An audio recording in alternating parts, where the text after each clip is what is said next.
Would you go back? I wouldn't.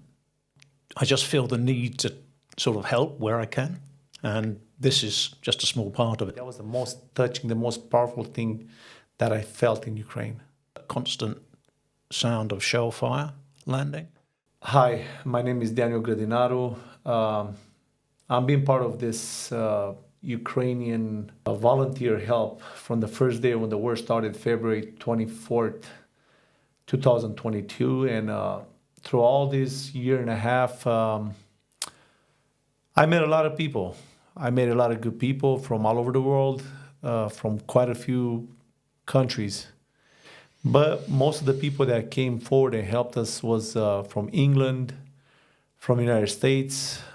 And today here we have with us Russ. Russ is one of the volunteers that came in about 6 months after the war started coming to Romania all the time. And he's willing to help. You know, today I want to introduce you to Russ. Russ, how you doing? I'm fine, thanks very much. Fine. Thank you for coming back again. It's an absolute pleasure. It's one of those things you just feel driven to do when you see what's going on.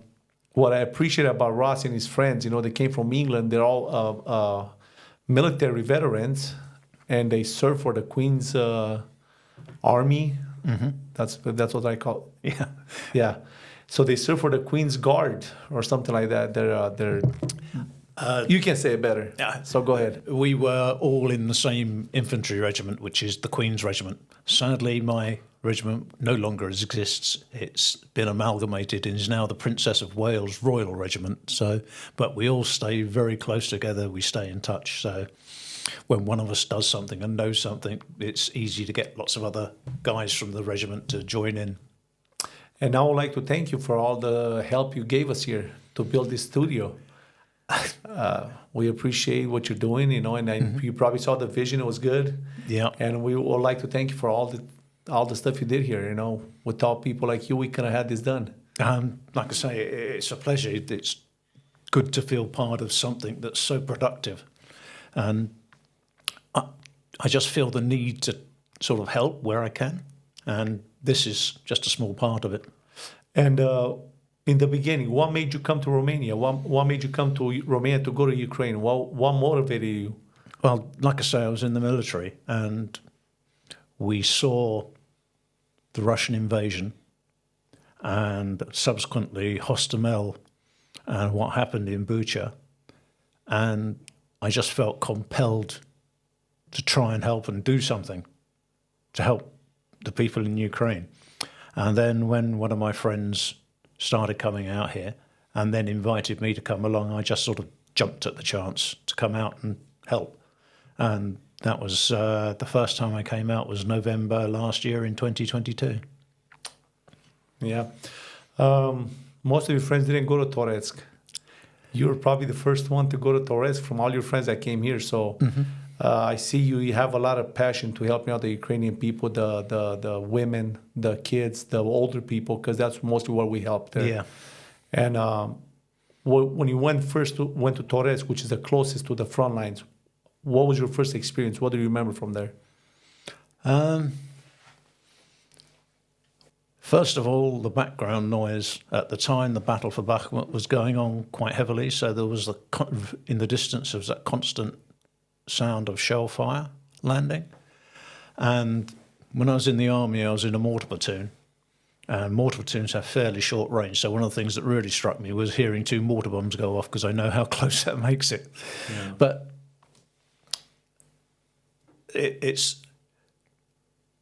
when I got there, it was, and talking to the people, it was just reminded me of what my grandmother and mother told me when the Second World War was on, and that sort of spirit that they won't be beaten, they won't be broken, and that they refuse to leave their homes, even as close as they were to the front line, because that's their home and nobody's going to kick them out.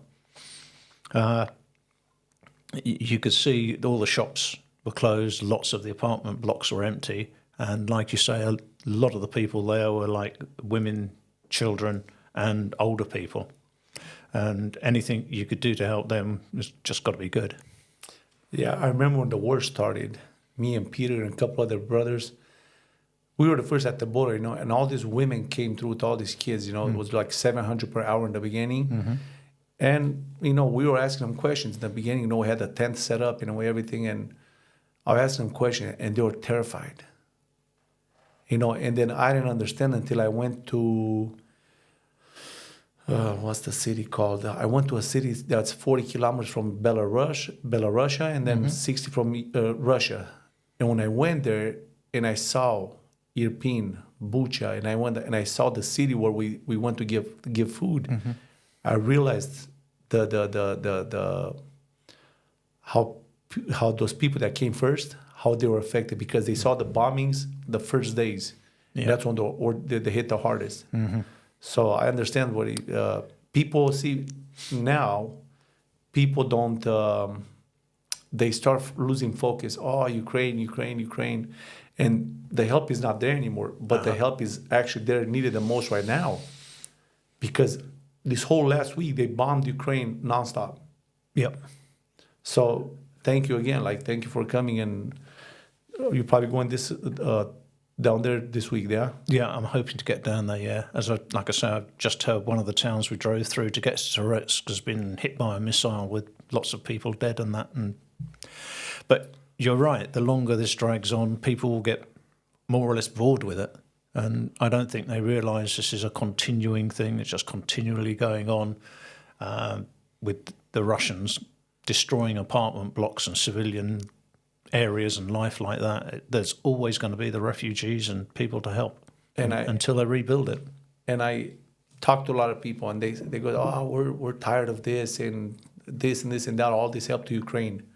But I keep telling them, if you don't go there, you don't know, unless you go there and see with your own eyes. Yeah. They don't understand that even if the war stops today, Ukraine to get back to a normal life, it takes years. Yeah. And people don't understand that. And the people that pay the price are the normal people, not the rich people, not the government. The normal people pay the price. Yeah. When I go over there, I see that you can see their sadness on their faces. You've probably seen that too. Yeah, absolutely. I mean, to use the word shell-shocked is probably the correct word. They look very tired, exhausted, and obviously they just have to keep going on. There's nothing they can do about it. Until the war stops, they will never actually be able to sort of sit down and enjoy family life without thinking, where's the next missile hitting? Yeah. Yesterday I was in Ukraine and I was in Uzhgorod, and the alarm went on. And people just seemed like they got used to it. They're not panicked, they're not scared in the West.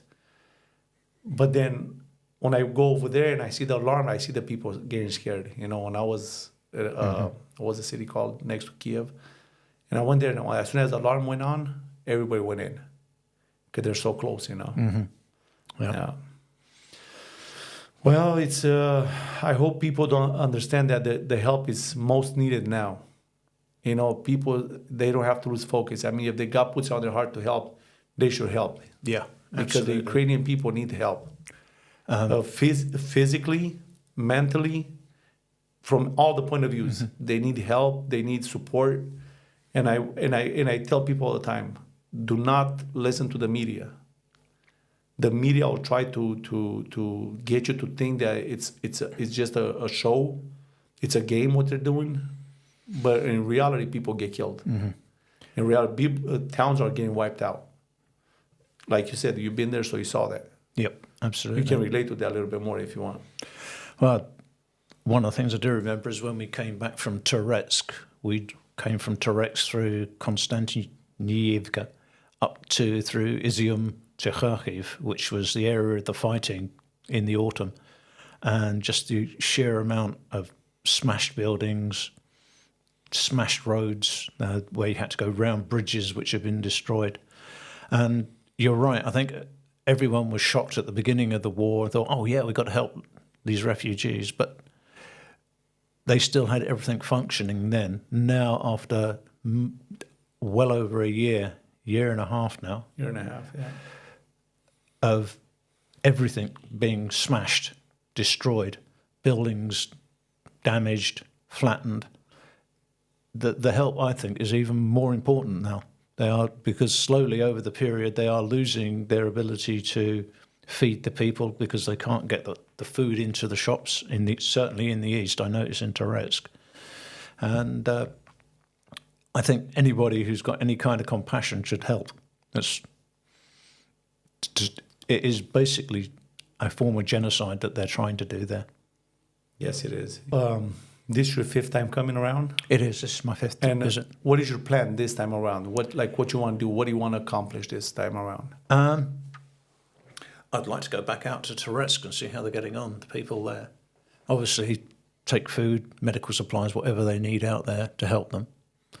But unfortunately, I'm just here for a week, so it's not going to be a long thing. You're trying to get as much as you can out of this week. Yeah, absolutely. I understand. The other thing, of course, is it depends on how much money I can raise from family, friends, people I know at home, back in the UK. So that limits how much help I can provide raising that money. Yeah. So every time you come here, Peter took you to different places, to the orphanage, to the canteens we have in Ukraine. That's right, yeah. And now we moved our canteen, you moved the one in Chernivtsi, we moved it to a different location, which is more refugees around there. Okay, yeah. That's the reason. I've been to where it was before in the porter cabin, but I haven't seen the new one yet. Yeah, the new place is where it's in an area where there's nothing but refugees. I think the mayor gave them somewhere to stay, so now that's the reason we moved it there. Mm-hmm. Yeah. And the orphanages, what do you think about the orphanages in Ukraine compared to, I know you don't have them in the UK, but can you explain a little bit, how was your feeling when you first saw the orphanages in Ukraine? I actually haven't been to an orphanage in Ukraine. I've been to the ones we run in Vereshte. And the very first time I went there, it was the children's sleeping time, just after lunch. And we opened the door, and the room was quite dim, and there's this row of little beds. And I remember there was a little girl there who looked up. She was awake. Everybody else was asleep. Looked up, and I sort of looked at her and waved, and she sort of waved back very shyly, and just sort of having children myself, that sort of thing. Yeah, it's a sad story what's happening to these kids. Every time I go there, and they jump on you, and they get so jealous because you play with the other ones. They want you all for themselves. You know, it's just heartbreaking to see. I remember I was picking these little kids up, and I was throwing them in the air, and then all of a sudden one of the girls bit my leg because she was jealous that I didn't pick her up twice. Yeah, it's sad. I have 4 little kids, so I understand, and I see the love. Doesn't matter how much I give them, they want more. Yeah. And these kids don't have a father figure love in their life. They have the nurses that take care of them. And it breaks your heart. It breaks your heart. Every time I see that. Very emotional every time you go there, and they just swarm you basically just because they want to be with you. Yeah. And like I say, with 2 children of my own, that really sort of hits home. Yeah. Like every time I come home, I see my kids, and I'm like, I thank God, and I pray with them together. I pray with them all the time because, it's a blessing to be free and to pray with your family, knowing the other ones can't, in Ukraine. That's right. And people can take this for granted. A lot of people take this peace right now that we have in Romania for granted. People in England, all over Europe, they take for granted, but I don't want them to be in the Ukrainian shoes, the Ukrainian people. And I don't think they realised that these kids have literally lost everything. Mothers, fathers, close family, their homes, and you just never know what they've experienced, but they are in the orphanage, and no, I'd never want any of my kids to go through what they go through. Yeah, especially the Romanian people, we're next to them. I tell people, you have to pray more, you have to prepare yourself more because the word's knocking on our door. We're the closest to them, so. And the women. When you went to the store and bought all that stuff, how did you feel? You must feel great, knowing that you can help those kids and the women that are refugees in the western part of the Ukraine. I don't like to admit it. It does make you feel good. It makes you feel you're doing something. back in England, when I left the army, I became a policeman. And again, doing that sort of thing, you're trying to help people and doing what you can to help people. Then when I retired, to be fair, I felt a bit of a loose end. Obviously, I have my own children to look after, that sort of thing. But coming out here, helping these people, it just makes you feel warm inside, and just makes you realise just how very, very lucky we are in Britain and the rest of the Western world not to be going through what Ukraine is going through. And like I say, when I see the kids in the orphanages, when I see the people out in Touretsk and Selidove and those sort of places and what they're going through, to be fair, what I'm doing isn't that much. I do what I can, but there's just so much to be done out there. I noticed that how bad the need was quite a few times in Chernivtsi when I was passing out the bags. We had the line for the pregnant women and the older people. Yeah. And then we had the line for everybody else. Mm-hmm. And I remember passing out the bags, and week after week after week, you see the same people mostly, because they're already, and they change. And then I ask them what the region are they from, Kharkiv, Donetsk, Zaporozhye, And then these women with their children, they come, can we hug you? That right there shows that how much they appreciate our bags, our food, the hot meal we give them. It's not much, but that's how I realize how much, and you probably experienced that yourself. Yeah, I think one of the reasons I like going to places like Touretsk, Selidove, Hernik and that, out in Ukraine itself, is to show them that they're not alone. It's not just Ukrainians who are trying to do this. We're there with them as well and trying to help them as much as we can, and we're on their side. Yeah, there was this pregnant lady, and we asked her, what do you have? What do you need? She was like 7 months pregnant, almost 8 months pregnant. And then she goes, I don't have anything. I'm pregnant. We got in the car. We didn't end up getting nothing. So we brought her everything a week later, and she just started crying. And she goes, and one of the person that was with us, he goes, do you want me to pray for you? And she goes, yes. That was the most touching, the most powerful thing that I felt in Ukraine. She just started crying. We started praying for her, and she felt relieved. When we're done, she's like you can tell that like a big rock came off her back. Mm-hmm. We wouldn't do much. We just bought a car seat, Pampers, clothes, baby clothes, and stuff like that. Yeah, there was a lot of emotions and a lot of touching stories in Ukraine. And to me right now, it's like, because I still go there almost every week. Yeah. And I see the people. In Romania, when you come to Romania, you see the happiness on the people. They smile. When you go over there, it's gone. And you probably felt that yourself. You've probably seen that. Well, like I say, yeah, you see the people and they look ground down. Yeah. Is that the expression that sort of describes it best? They have this, like there's a huge weight on their shoulders all the time. Yeah. And like you said, you come back into Britain and suddenly everybody's complaining about silly little things, and you think you just don't know how lucky you are. Going back to what I said, because you've been there, you see, you keep coming back. Mm-hmm. I wish more people will get their courage and say, look, I want to go there myself and see it. I wish more people do that instead of watching the news, watching what other people say, their friends say. Mm-hmm. Come here. That's all we ask for. Come here, see it for yourself, and then we'll change you, and then you probably can tell your friends about it and change their minds about it. I have to admit, I've come over now with a couple of friends. Remember Bob and Little Coops? Yeah. So we are trying to spread that around, get people to come over just to really see what's going on and not just see whatever's on the news. And because I'm sure they have not an agenda as such, but they show the things they deem newsworthy, which aren't necessarily the ongoing life of everybody in Ukraine. It's just things that suddenly flash up on the screen. Yeah, my friend Robert, he has 2 kids and he's American, and he just moved to Ukraine. And at the border, when we went there, and the guard at the border, the army guy, said, "Are you sure you want to go into Ukraine with 2 kids, and you're moving there?" Mm-hmm. He goes, "Well, yeah, but they don't understand. We're different. We believers, and we're not scared.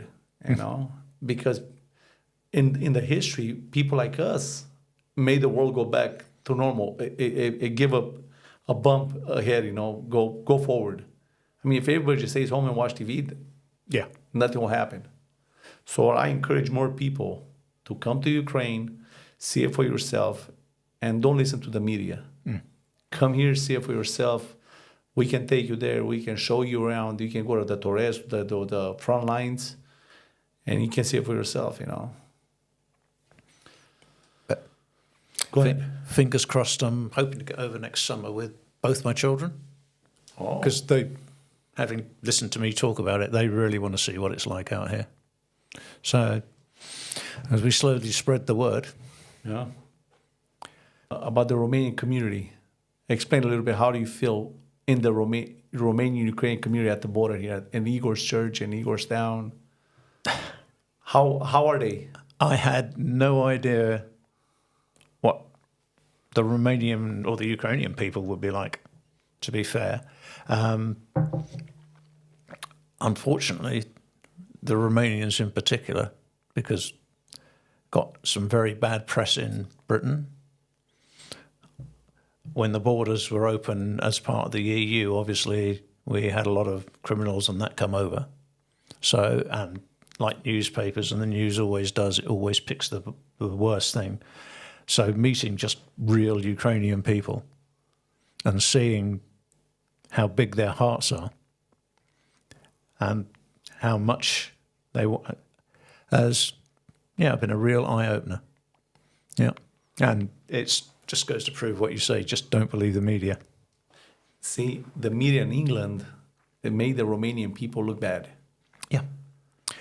But then you came here and you say something else. But then that's, like I say, the media will pick on a thing that has happened. The negative part. Always, yeah. Anything that makes the news, whatever their idea of the news is. Yeah. So we had Romanian criminals coming over, and look, these criminals, and they're from Romania. So you don't get any of the good stories about the people who are there working. Yeah. One of my neighbours, believe it or not, was a Romanian girl, and she joined the police. Won't see that in the news. So coming here and meeting real Romanian people, you realise, they're just as big-hearted as everybody. Over 100,000 people came through, I think, through the border, Syria border in the beginning, and me being the one there in charge of the thing, I always asked them, what do you think about the Romanian people? And they start crying, and they say that, we can't believe that this is happening to us. If it was you guys in our shoes, would have been totally different. But you guys, we just shocked the world. People from Mexico, from Japan, from the United States, from Canada, from Brazil, they came and interviewed me there, and they're like, we never knew Romanians, but now we see that you guys are a good nation of people, Yeah. So Ukrainian people really, now every time I go to Ukraine, or they see that I'm Romanian, they really respect us in a way, Until the war started, they didn't know. A lot of people didn't even know Romania existed. I mean, which they were next to us, They never thought about visiting Romania. But here they say, when this is over, we're definitely coming to Romania.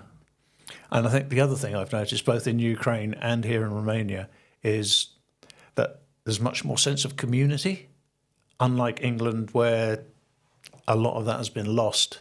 Yeah. Here it reminds me much more of when I was a child and everybody knew each other and worked together to help each other, that sort of thing. Yeah, it's a big thing in Romania. That right there in Romania, like I explained to a lot of people, if your car breaks down on the street, on any street, you'll walk up to the first house and they'll probably give you a cup of water.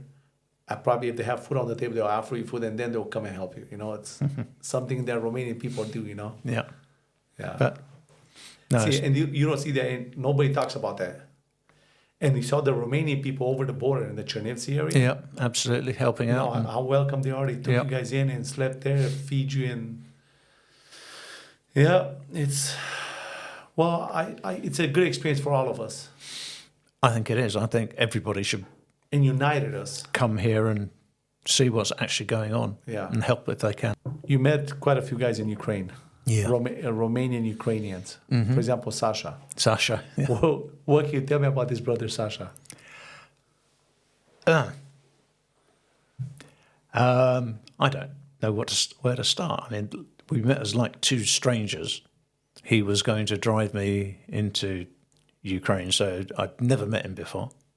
3 days later, when we get back, you know, we're good friends. I'm in touch with him on WhatsApp, stuff like that. It'd be really good to see him again if I can. Got the time to get over there. But yeah, he took me beekeeping because he has like beehives on his Yeah. house and stuff like that. Introduced me to all his children, took me into his home. He saw that little man. He saw how small he is. He has a bigger heart than all of us. He's a great I love bloke, the yeah. guy. I love the guy. He's a great such bloke, a good yeah. guy. Sasha and Igor. I love those brothers, man. They really put their hearts out there to help. I mean, they risk. I mean, I see them when they preach. Igor cries because he cares about his nation, about the Ukraine. He cares about the people, and he cries when he preaches. That's how much effort he puts in helping the Ukrainian people. I remember him calling me like, Daniel, I need more food from there. Daniel, I need more food. I need more food. What can we do? I'm like, God will provide. And God did provide. And I prayed that the people that watch this video, or they'll open their hearts to the people in need, the real people in need. Don't look at the fancy cars the Ukrainians drive in Europe. That's the 5% of the people that left. They don't care about Ukraine. Like the Romanians you hear of in the Exactly. UK, they In are UK. not the real people. Exactly. So I want the people, the viewers that watch this video, or people that hear about us, just come here. Just come to us, and we will take you to Ukraine. You'll see the need, because that's all we ask for. Help these people out. I mean, we are here willingly to help you. Go there to see it with your own eyes. Yeah. And to be truthful, not only will you be helping those people, you'll be Helping yourself. helping yourself. Yeah. That feeling of being the Good Samaritan. Yes. Like I said, every time I went there and I helped people, I came home and I felt so good. You know, like I said, we don't do much. We can't help the whole Ukraine, because we can't. But the little we do, it just fulfills you. Come home and you sleep like a baby, knowing that you did a good thing. And I believe you, because this is the 5th time you came back. So what I'm saying is... Yeah, absolutely. Yeah. It does inspire you yourself to be better when you see what's going on and when you go helping. Yeah. Have you met Ukrainians in England that refugees? Have you met any? A couple. Yeah. And my understanding is quite a few of them went back. Yeah. After the first wave of them went out, thinking the Russians would swamp Ukraine. Yeah. Then, like, over the months, they started to come back, so the numbers have dropped. But there's still, I mean...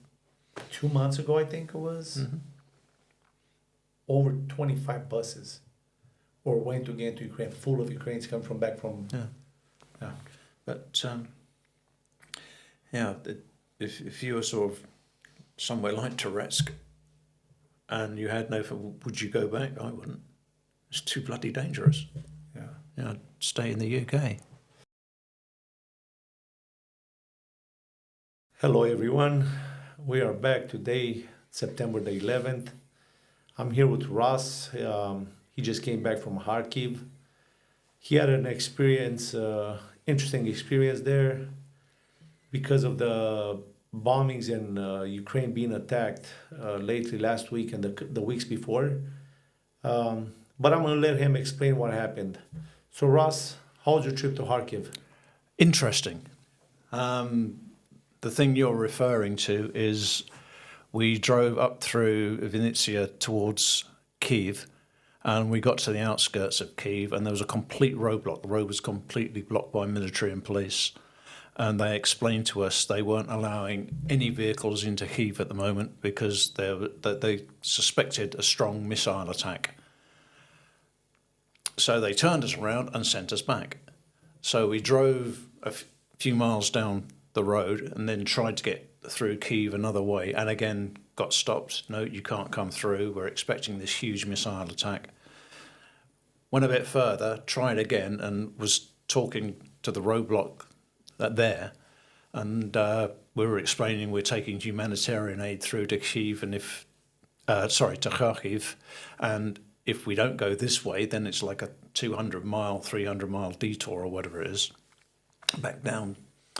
And so he led us through, and obviously took our registration number, and he called that through on his radio, presumably to say... Registered you guys in the system. Yeah. But we then went through central Kyiv, and this must have been about 1 o'clock in the morning, and we didn't see another car, another person, nothing. It was completely empty. And I don't know if you've ever seen like the apocalyptic movies where mankind has vanished. It felt just like that. All the lights were on, the traffic lights were working, but nobody around all, except every now and again we'd get stopped by a police patrol would be parked by the army. And stopped, and they check who we were. Make sure, I don't know whether they called it through on the radio, but okay, on your way. And all the way through Kyiv, right through to the other side, and that's quite some distance. I went to Chernivtsi, to Ivano-Frankivsk, and Lvov at night. It was the same thing. I was the only one. The soldiers asked me every stop they have, like, I think they have a checkpoint between all the counties. Yeah. So every time I saw, like, what are you doing? What are you doing at 2 o'clock in the morning? I thought, I'm coming from Lvov. And they're like, and I was the only one on the road. Me and them. And every time I come, they saw the lights coming, so they'll turn a flashlight on to let me know that they're there, so I don't have to stop. So I understand the feeling. It's weird. It is a very eerie experience. And to be fair, I remember once we went to Dunaevsy, and this was way back in like February time, I think. And that was when the Russians were bombing out the Ukrainian electricity system and driving through the big cities, and not a single light, because you expect things like the traffic lights to be on, some street lights. Everything was off. Yeah, everything was pitch black. Occasionally you'd see someone with a candle in their window, and it's like, it's just really a strange feeling. Yeah. So did you get to Kharkiv afterwards? And how was it, Kharkiv? What? We got to Kharkiv. It was quite quiet. We went there, went to the storeroom for the stuff to be unloaded. And while we were there, we'd actually left the van there so they could unload it for us, because obviously they knew where the various bits, like the wheelchairs, the medical stuff, the food went. So we left them to unload the van. And the guy who was there gave us a tour round and took us into this northern suburb of Kharkiv, which apparently the Ukrainian military, because it stuck out into the countryside, they pulled back behind that and left that to it. And it still had, and don't forget that the invasion, it was very, very quick to get to Kharkiv. So it was full of women, children and people. So was the city bombed? I haven't been to Kharkiv yet. But was the city destroyed? Because that's what they bombed at the beginning of the war. It was big, like a housing estate of big tower blocks, and all of them had big areas and blown out.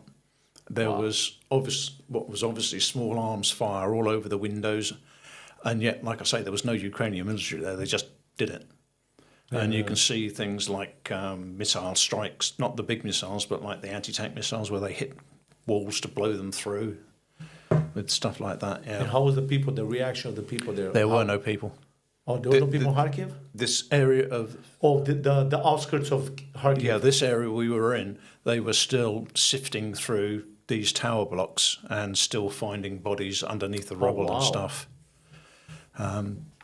There were a few civilians who'd obviously moved back into it, but very, very few Yeah, we no saw. water, no electricity probably there. That's right. All of that was destroyed when the Russians come through. Wow. But we then had a church service. Nice. And unfortunately, due to my complete lack of Ukrainian, I really didn't understand what was going on. But people gather at church? yeah, they were all there. There was Oh, yeah. a lot of them there. There was over 100 in this wow. one church. And of course, as usual, that they invite us up to sort of say who we are and why I'm Yes. here and stuff. And one of the points I like to make when I'm talking to them is I'm not just here by myself. I'm like a representative of all those people back in England who support the Ukrainians in Yes. what they're doing in their struggle against the Russians. So they understand that they're not fighting this alone. We are all behind them. Thank you. So who did you go with? They were people that Petru put me in touch with. And it was, when I went to Toretsk the last time, I went with a guy called Sasha, and it was a good friend of his, Okay. Emick. There was an American chap who runs basically an orphanage in Timișoara. Okay. He's lived in Romania now. I think he said about 15, 16 years doing this orphanage thing. His adopted son, trying to remember all that, Elia, who was the pastor for their little local church from, I think it's called Herna, which is, the little town or Right little here by the border. village by the border, yeah. Who else was there? Oh, and Yuli, who was the other driver. They took turns driving.